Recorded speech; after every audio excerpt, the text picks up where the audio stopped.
Hello बच्चों, कैसे हैं आप लोग? उम्मीद है ठीक ही होंगे। चलिए, तो दिस इज तरुण कुमार, एक बार फिर से आपके सामने हूँ एक नया चैप्टर, एक नया लेक्चर लेके। Money, money and banking. Money and banking, one of the most important chapter for class 12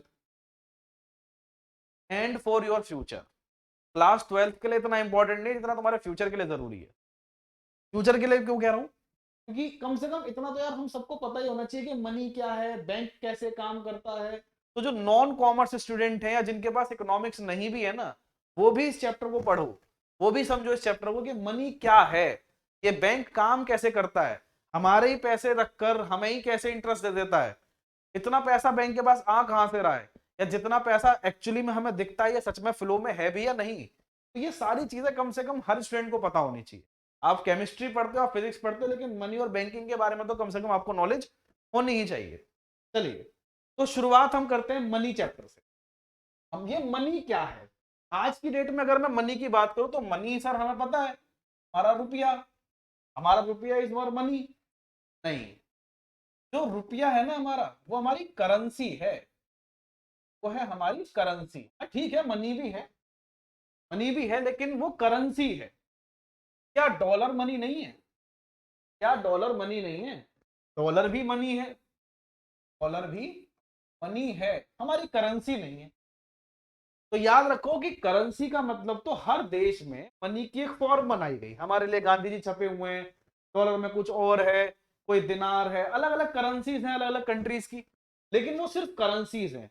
money ये सब कुछ है, ये सब कुछ मनी है, ये सब कुछ क्या है? ये सब कुछ मनी है। ठीक, तो एक बात याद रखना कि करेंसी और money are two different things. Dollar भी हमारे लिए मनी है, हमारी करेंसी नहीं है, नॉर्मली एक्सेप्टेड नहीं है। किसी छोटी सी दुकान पर डॉलर लेकर जाओगे, एक्सेप्ट नहीं करेगा, उसको पता ही नहीं डॉलर है। लेकिन हाँ, उसको एक्सचेंज तो करा सकते हो ना। डॉलर को मनी में एक्सचेंज किया जा सकता है, सॉरी रुपये में एक्सचेंज किया जा सकता है, कोई प्रॉब्लम नहीं है। ठीक है, तो अभी हमारा जो काम है, पहले मनी को अच्छे से समझ लेते हैं।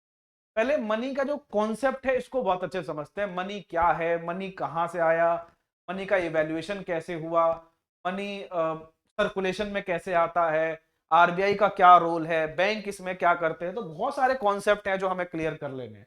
ठीक, तो मैंने आपको बताया कि सिर्फ क्लास 12 के लिए नहीं पढ़ना ये चैप्टर, फ्यूचर के लिए पढ़ना है, फ्यूचर के लिए, फ्यूचर के लिए। चलिए, तो बात अब करते हैं, शुरुआत हम करते हैं अपने मनी से कि मनी क्या है, मनी के इवैल्यूएशन को समझते हैं सबसे पहले।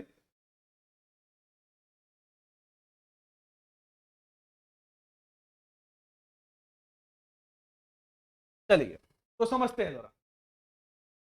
सबसे पहले मनी का इवैल्यूएशन कैसे? इवैल्यूएशन का मतलब क्या है? इवैल्यूएशन का मतलब ह्यूमन इवैल्व हुआ, पहले बंदर था, फिर कुछ और बना, कुछ आज भी बंदर ही रह गए, वो इंसान बन ही नहीं पा रहे। कोई बात नहीं, वो बन जाएंगे कभी। ठीक है, तो इवैल्यूएशन ऑफ मनी की हम बात कर लेते हैं, यानी मनी की फॉर्म की बात कर लेते हैं कि मनी की क्या क्या फॉर्म्स आज हमारे सामने हैं। देखो, सबसे पहले था कॉमोडिटी मनी। अब ये था, ये है नहीं, ये था। इसको आप कहते हैं बार्टर सिस्टम। तो आप क्या कहते हैं? Barter system. ये पहले था, अब नहीं है। ठीक, बार्टर सिस्टम क्या था? जब कॉमोडिटी के अगेंस्ट कॉमोडिटी प्रोड्यूस की जाती थी। आज अगर मुझे कोई सामान खरीदना है तो मैं उसे एक नोट दूंगा, उसे करेंसी दूंगा।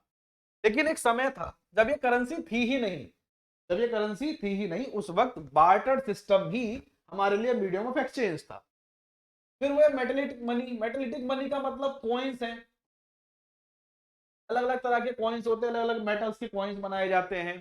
ठीक, आज हमारे सामने स्टील का कॉइन है, कॉपर के कॉइन कभी हुआ करते थे। Paper money.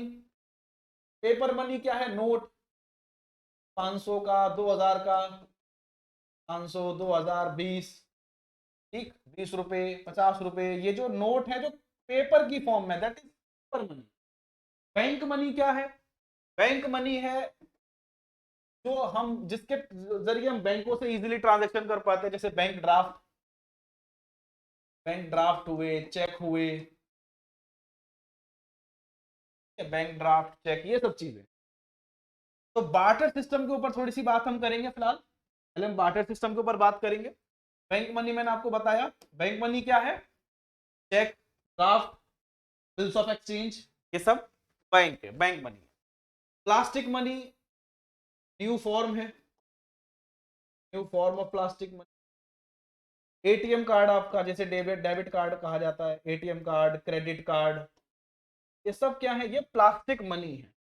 और इलेक्ट्रॉनिक मनी 2016 के बाद बहुत ज्यादा फेमस हुआ, नोटबंदी के बाद इलेक्ट्रॉनिक मनी का यूज बहुत ज्यादा होने लगा। आज की डेट में आपका पेटीएम, फोन पे, गूगल पे, ये सब क्या है, इलेक्ट्रॉनिक मनी है। ये सब क्या है, इलेक्ट्रॉनिक मनी। एनईएफटी, आरटीजीएस, ये सब क्या है, इलेक्ट्रॉनिक मनी है। इलेक्ट्रॉनिक तरीके से ट्रांसफर किया जाता है, इलेक्ट्रॉनिक मनी तरीके से पैसा एक पर्सन से दूसरे पर्सन तक पहुंचाया जाता है, ठीक है। तो ये है इवेल्युएशन ऑफ मनी, मतलब कि मनी के कितने फॉर्म्स हैं आज की डेट में, हमारे सामने क्या क्या प्रेजेंट है मनी की फॉर्म।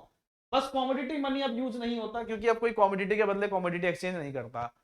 बहुत मतलब छोटी गली कूचों में आप देख पाते हैं, कहीं कहीं यूज होता है आज भी इसका, कहीं कहीं यूज होता है। हम इंडियंस हैं, हमें पता है भाई, कपड़ों के बदले वो कुर्सी मेज ये सब दे जाते हैं, वो आज भी चलता है, लेकिन बहुत स्मॉल कंडीशन, मतलब बहुत ज्यादा छोटे लेवल पर है, तो इसको आप कंसिडर ही नहीं करना।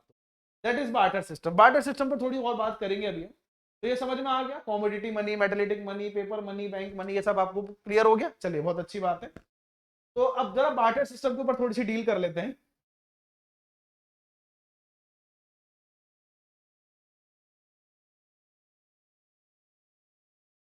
चलिए, तो बात करते हैं बार्टर सिस्टम। बार्टर सिस्टम क्या था? बार्टर सिस्टम क्या था, मैं बार बार कह रहा हूं क्या था, ये है नहीं, अब कोई यूज नहीं कर रहा है इसको। इसका क्या मतलब था, और इसकी क्या कन्वीनियंस थी, या इसमें क्या प्रॉब्लम्स होने लगी जिसकी वजह से मनी को इंट्रोड्यूस करना पड़ा। भाई ऐसा तो है नहीं कि जब से ह्यूमन ने ट्रांजैक्शन शुरू किए, एक्सचेंज शुरू किया, तभी मनी आ गया था। हजारों सालों तक बार्टर सिस्टम फॉलो किया गया। एक दो साल की बात तो थी नहीं, एक दो साल यूज किया और एक दो साल बाद बार्टर सिस्टम खत्म करके मनी इंट्रोड्यूस कर दिया गया। हजारों सालों तक बार्टर सिस्टम को फॉलो किया गया, तो इसमें कुछ गड़बड़ियां भी तो रही होंगी। मनी को लाने का कुछ रीजन भी तो रहा होगा। हजारों सालों तक हमें जब बार्टर सिस्टम ही ठीक लगता रहा, तो कुछ गड़बड़ी रही होंगी, और टाइम के साथ साथ हमने कोई नई चीज इवॉल्व कर ली। देखो, कुछ हम रीजंस भी पढ़ेंगे कि बार्टर सिस्टम क्यों लाया गया, या मनी को इंट्रोड्यूस क्यों किया गया, तो उसको भी समझते हैं।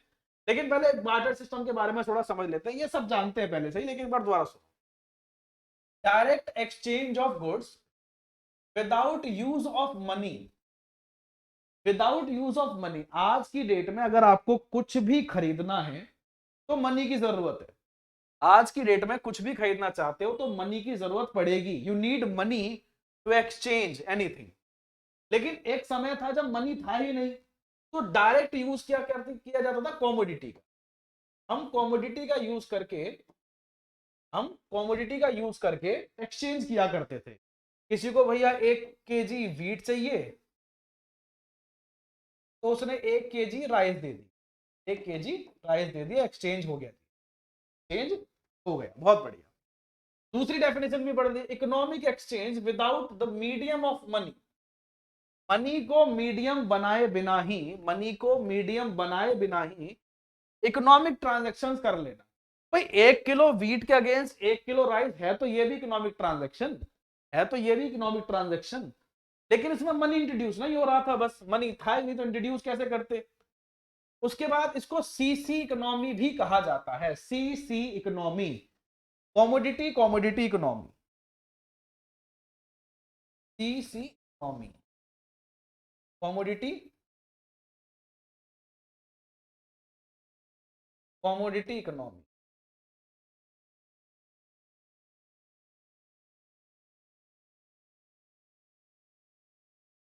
सीसी इकोनॉमी, ये रहा commodity for commodity exchange. Commodity for commodity exchange, एक वस्तु के बदले दूसरी वस्तु का exchange. That was barter system.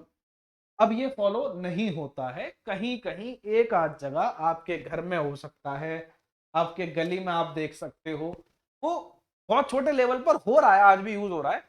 लेकिन इसको आप इतना ब्रॉडर व्यू में नहीं ले सकते कि आज भी इसको इकोनॉमिक में हम रखे जाए। तो मनी है हमारे सामने, हम मनी को बात करेंगे, मनी कैसे काम। चलिए, थोड़ा समझते हैं मनी के ऊपर थोड़ी सी बात। लेकिन एक चीज समझो, देखो इस चीज को समझो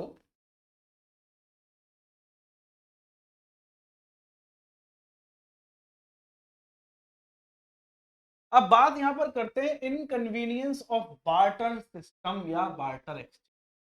मैं आपको अभी बता, थाउजेंड्स ऑफ ईयर, हजारों सालों तक बार्टर सिस्टम फॉलो किया, हजारों सालों तक।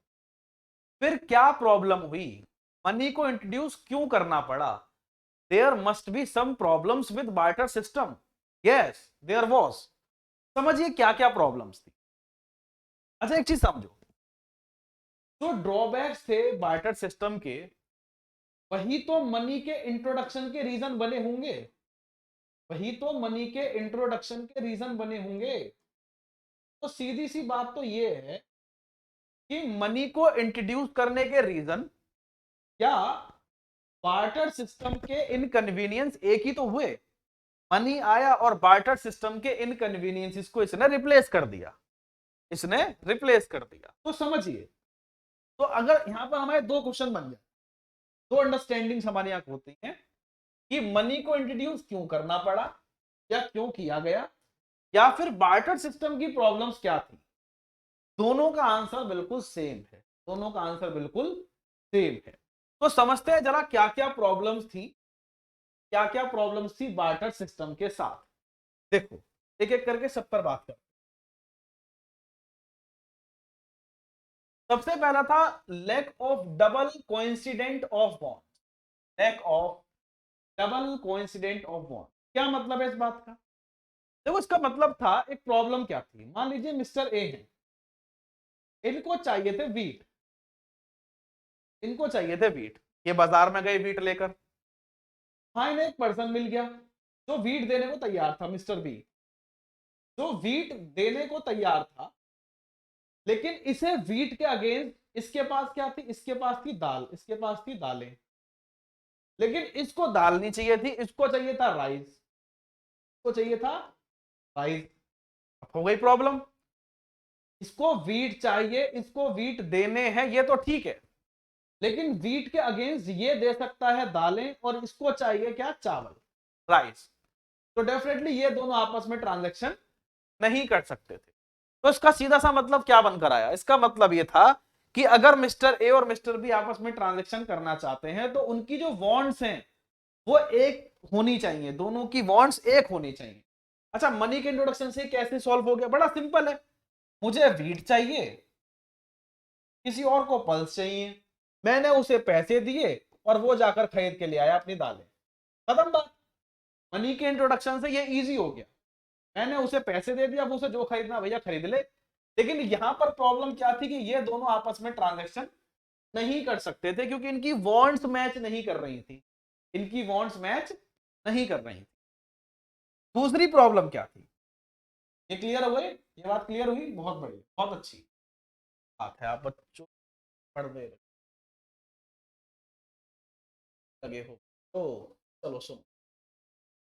दूसरा था lack of common measure value, lack of common measure value, समझो इस बात को। कॉमन मेजर वैल्यू का मतलब क्या था, 1 किलो वीट के बदले मान लीजिए कि एक बंदा मुझे आकर 1 किलो राइस दे जाता, 1 किलो वीट के अगेंस्ट कोई बंदा मुझे 1 किलो राइस दे जाता और बढ़िया क्वालिटी का, टॉप क्वालिटी, दोनों ही प्रोडक्ट टॉप क्वालिटी के, दोनों ही प्रोडक्ट टॉप क्वालिटी के हैं।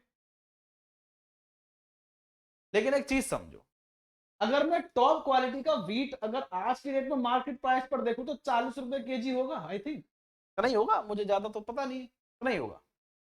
और टॉप क्वालिटी का राइस लगभग लगभग 120 से लेकर 150 रुपए के बीच में होगा। अगर मैं इनके वेट की बात करूं बिल्कुल इक्वल है, लेकिन क्या इनकी वैल्यू कॉमन है, क्या इनकी वैल्यू कॉमन है, नहीं वैल्यू कॉमन नहीं है। ये दूसरी प्रॉब्लम थी, ये दूसरी प्रॉब्लम थी कॉमोडिटी के अगेंस्ट कॉमोडिटी एक्सचेंज करने की, कि यहां पर आपको एक कॉमन मेजरमेंट नहीं मिलती थी, कॉमन मेजरमेंट नहीं मिलती थी। आज है 10 रुपए की जो वर्थ है, 10 रुपए की जो वर्थ है वो आपके लिए जितनी है उतनी ही मेरे लिए है, जितनी आपके लिए 10 रुपए की वर्थ है उतनी ही मेरे लिए, ना मेरे लिए ज्यादा ना मेरे लिए कम। यहां ऐसा नहीं था, प्रॉब्लम क्या थी कि वेट तो बिल्कुल इक्वल दिख रहा है, बिल्कुल फेयर ट्रांजैक्शन दिख रही है, 1 किलो चावल लिए 1 किलो दाल दे दी, 1 किलो गेहूं लिए 1 किलो चावल दे दिए, लेकिन अगर मैं उनकी वैल्यू की बात करूं तो वैल्यू तो बिल्कुल अलग अलग थी। ये 40 रुपए में मिल जाएगा, और भी कम हो सकता है, और भी कम हो सकता है, और ये मिलेगा भैया 120 से 150 रुपए के बीच में। क्लियर नहीं थी? अच्छा, उसके बाद था lack of standard deferred payment, future payment आप नहीं कर सकते। डेफर्ड पेमेंट आप पढ़ते हैं भाई, डेफर्ड पेमेंट का मतलब क्या है? डेफर्ड एक्सपेंडिचर होते हैं ना, expenditure which is made for future, expenditure which are made for future incomes. तो सेम चीज डेफर्ड पेमेंट के साथ है, आप डेफर्ड पेमेंट नहीं कर सकते थे, फ्यूचर पेमेंट नहीं कर सकते। कैसे? समझिए, आज मुझे कोई पर्सन कुछ उधार देते, 1 लाख 2 लाख 10 लाख 20 लाख जो मर्जी दे दे, तो ऑप्शन सभी के लिए खुला हुआ है, कोई भी आओ पैसे दे के जाओ, कोई टेंशन नहीं। लेकिन अगर आज मुझे कोई पर्सन 10 लाख रुपए उधार दे दे, 2 साल बाद 10 लाख रुपए वापस ले ले, क्या प्रॉब्लम? 2 साल बाद 10 लाख रुपए वापस ले ले भैया, ज्यादा कर इंटरेस्ट भी ले ले, अपना इंटरेस्ट भी ले 2 साल का, क्या दिक्कत है? ये चीज आप बार्टर सिस्टम में नहीं कर सकते थे। कैसे? आज मुझे किसी पर्सन ने 10 किलो वीट दे दिया खाने की,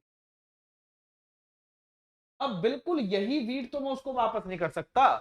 उसने मुझे जो वीट दिया था वो टॉप क्लास था, वो था टॉप क्लास वीट, मैं उसको वीट वापस तो कर रहा हूं, 1 महीने बाद उसको वीट वापस करने गया, लेकिन मेरे वीट और उसके वीट, मेरे जो गेहूं मैंने उगाया और जो गेहूं उसने उगाया, उसमें जमीन आसमान का फर्क है। क्वालिटी होती है प्रोडक्ट की, लेकिन यहां तो ऐसा नहीं है। यहाँ तो नहीं है कि 10 लाख रुपए जो मेरे ज्यादा सुंदर थे, इसके जो वापस करने गया वो थोड़े कम सुंदर है, वर्थ तो सेम ही है, वर्थ तो सेम है। लेकिन यहाँ ना वर्थ सेम थी ना प्रोडक्ट सेम था, तो यहाँ आप डेफर्ड पेमेंट पॉसिबल नहीं थी, डेफर्ड पेमेंट आप नहीं कर सकते थे। उसके बाद डिफरेंस इन स्टोरिंग वेल्थ, ये बहुत अच्छी चीज है, समझो, ये एक रीजन था। देखिए अभी मैं आपको एक ऐसा रीजन भी बताऊंगा जो इनमें से कहीं नहीं लिखा हुआ, मैं सिर्फ बताऊंगा, मेरी मजबूरी है, कोर्स से बाहर हो जाएगा तो लिख नहीं सकता मैं, लेकिन वो बता भी सकता हूं, बताऊंगा भी मैं आपको एक्चुअल रीजन, एक्चुअल रीजन बताता हूं। देखो इन सब रीजन से हमारे जो एंसेस्टर थे ना, बहुत बहुत ज्यादा बुद्धिमान थे, बहुत अच्छे दिमाग वाले थे, उन्होंने हर प्रॉब्लम का सॉल्यूशन निकाल लिया था। हजारों सालों तक बार्टर सिस्टम ऐसे ही नहीं चला, हमारे एंसेस्टर्स बहुत ज्यादा समझदार थे, लेकिन देयर वाज सम प्रॉब्लम जो यहां नहीं लिखी हुई है, मैं बताऊंगा उसके बारे में, पहले इसको समझ लेते हैं। स्टोरिंग वेल्थ, आप वेल्थ को स्टोर नहीं कर सकते थे। वेल्थ क्या है भाई? वेल्थ आपके पास कुछ भी ऐसा जो आपके लिए आपको वेल्थी बनाता है, आपको रिच बनाता है, गोल्ड ज्वेलरी या आपका घर मकान प्रॉपर्टी, ये सब वेल्थ है। आप मनी में वेल्थ को बहुत इजीली स्टोर कर सकते, मनी में वेल्थ को आप बहुत इजीली स्टोर कर सकते। जैसे अगर मेरे पास 10 लाख रुपए हो, तो I am a wealthy person and my wealth is 10 lakh रुपए, और 10 लाख रुपए बड़े इजीली स्टोर कर सकता हूं। 2-2 हजार रुपए के नोट की 5 गड्डियां लगेंगी, 2 लाख रुपए 10 लाख रुपए बहुत इजीली स्टोर कर सकता हूँ। नहीं यकीन तो दे के देखो, मुझे मुझे 10 लाख रुपए दे के देखो, बहुत आराम से स्टोर कर लूंगा, कोई दिक्कत नहीं। लेकिन सुनो, तो मनी और वेल्थ, ये मनी की वजह से हुआ कि हम वेल्थ को स्टोर कर सकते थे, अपने पास इकट्ठा कर सकते थे। अब सोचो, अच्छा एक टाइम था जब वेल्थ का मतलब क्या होता था, आपके पास कोई जमीन है, आपके पास प्रॉपर्टी है, गाय भैंस कैटल्स, ये आपकी वेल्थ होती थी। 10 लाख रुपए की गाय आप रख सकते हो, कितना ज्यादा उनके लिए स्पेस चाहिए, उनका ध्यान रखना है, फिर उन कभी बीमारी ना हो जाए, खाना खिलाओ, यानी कि वेल्थ को स्टोर करना बड़ा मुश्किल, वेल्थ को स्टोर करना मुश्किल था। मैं नहीं कह रहा वेल्थ स्टोर होती थी, पहले होती थी लोगों के पास, लेकिन मुश्किल तो थी ना। लेकिन मनी के आने से वो बहुत इजी हो गया। उसका था लैक ऑफ डिविजिबिलिटी, डिवाइड नहीं कर सकते थे आप वेल्थ को। आज मेरे पास 10 लाख है, मेरे पास 2 बेटे हैं, मेरे 2 बेटे 5 को दे दिए, 5 उसको दे दिए। लेकिन इस तरह की वेल्थ में बार्टर सिस्टम में डिवाइड नहीं कर सकता। बार्टर सिस्टम में अच्छा देखो, कोई कहेगा कि सिर्फ डिवाइड कर तो सकते हैं, जमीन थी आधी आधी बांट दी, जमीन आधी आधी आपने बांट दी, वो आपकी वेल्थ है, लेकिन डिवीजन नहीं हुआ, वो जमीन का डिवीजन हुआ, वेल्थ डिवाइड नहीं हुई अभी भी आपकी, वेल्थ उतनी ही रही, वेल्थ अभी भी डिवाइड नहीं हुई है, ठीक है। तो डिविजिबिलिटी नहीं है पॉसिबल, कॉमोडिटी सिस्टम में डिविजिबिलिटी पॉसिबल नहीं थी। ठीक, तो ये कुछ रीजंस हैं ये वो रीजंस है जिनकी वजह से मनी को इंट्रोड्यूस करना पड़ा। लेकिन एक छोटी सी बात बताता हूँ, अभी आपको क्या बता रहा था, हमारे एंसेस्टर्स ने इन सभी प्रॉब्लम्स का सॉल्यूशन निकाल लिया था, लेकिन एक प्रॉब्लम थी जिसकी वजह से मनी को इंट्रोड्यूस करना पड़ा। We need a common value, we need a common value. Reason था ग्लोबलाइजेशन, रीजन था ग्लोबलाइजेशन। देखो ऑफिशियली अगर तुमसे कोई कहे कि भाई इंडिया में ग्लोबलाइजेशन कब हुआ, तो आप कहेंगे सर इंडिया में इकोनॉमिक ग्लोबलाइजेशन हुआ 1991 में, 1991 में एलपीजी पॉलिसी के बाद। लेकिन ये तो इकोनॉमिकल ग्लोबलाइजेशन था। ग्लोबलाइजेशन आज से हजारों साल पहले हो चुका। यूरोप से लोग आए, यूरोप से लोग आए, अब उनके पास कुछ था नहीं एक्सचेंज करने के लिए, वो लेकर आते थे गोल्ड, हम दे रहे हैं उन्हें मसाले। उन्हें गोल्ड नहीं चाहिए था, उन्हें मसाले चाहिए थे, उन्हें खाना टेस्टी बनाना था अपना। ठंडी जगह है, खाना ज्यादा उगता नहीं था, मांस जो मतलब जो मीट वो खाते थे उसको टेस्टी बनाना था। अब ये ऑफ द बीट बता रहा हूं मैं आपको, ये बुक में कहीं नहीं लिखा हुआ, पढ़ने बैठ जाओ तो बुक में कहीं नहीं लिखा हुआ, लेकिन ये एक्चुअल रीजन, ये सब रीजन थे, लेकिन इन सबसे हमने ओवरकम कर लिया था। हमारे एंसेस्टर्स इतने बेवकूफ नहीं थे, ओवरकम कर लिया था, कुछ हद तक तो कर ही लिया था।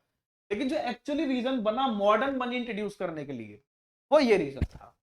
रीजन था कि अब ग्लोबलाइजेशन हुआ, यूरोप से लोग आने लगे, दुनिया भर से लोग इंडिया में आए, अब वो अपने अपने देश में जो भी कुछ था वो ले आते थे।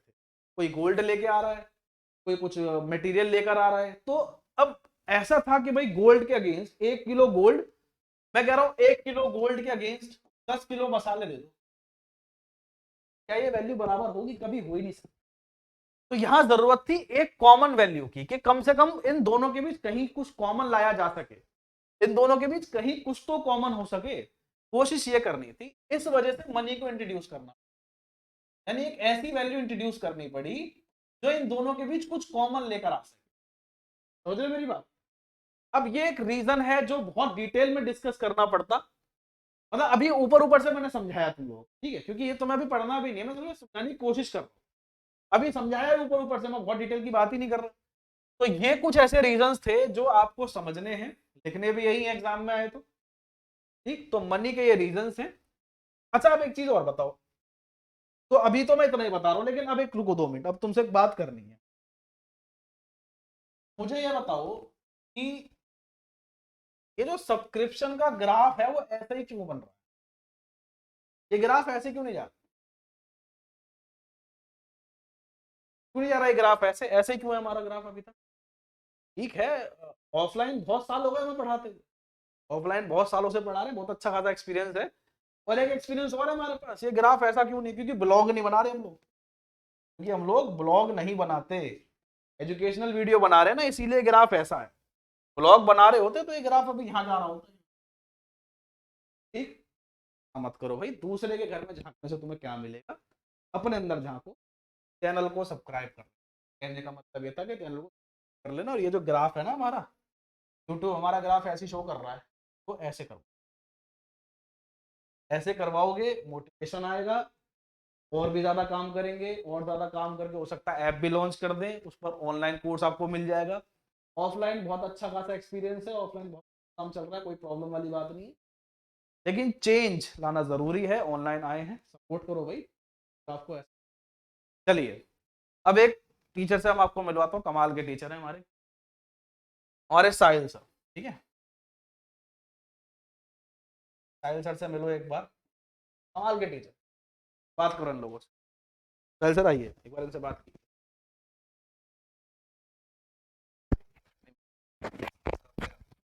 हेलो बच्चों, कैसे हैं आप सभी। उम्मीद करते हैं कि सर का पढ़ाया अच्छा खासा समझ आ रहा होगा। हम बहुत ही जल्दी सर आपकी इकोनॉमिक्स और बिजनेस की प्रॉब्लम सॉल्व करने वाले हैं, और हम बहुत ही जल्दी मैथ्स और अकाउंट्स की क्लासेस भी स्टार्ट करने वाले हैं। मतलब कि जितने भी हमारे कॉमर्स के स्टूडेंट्स हैं, आपको मैथ्स, अकाउंट्स, इको, बिजनेस, आपको कहीं जाने की जरूरत नहीं है।